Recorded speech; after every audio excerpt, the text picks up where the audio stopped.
മുഖം പാടില്ല, ലജ്ജിതനായി തീരില്ല. നിന്ദിച്ചവരുടെ മധ്യത്തിൽ എൻ മുഖം പാടില്ല, ലജ്ജിതനായി തീരില്ല. നിന്ദിച്ചവരുടെ മധ്യത്തിൽ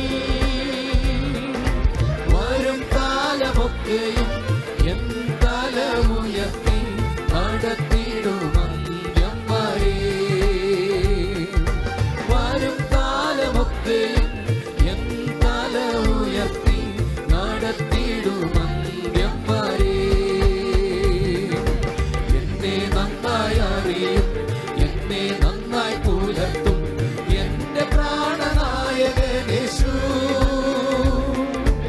എന്നെ നന്നായി അറിയും, എന്നെ നന്നായി പുലർത്തും എന്റെ പ്രാണനായകൻ യേശു. അമ്മയോ മരിക്കുമ്പോൾ അപ്പൻ താലോലിക്കുമ്പോൾ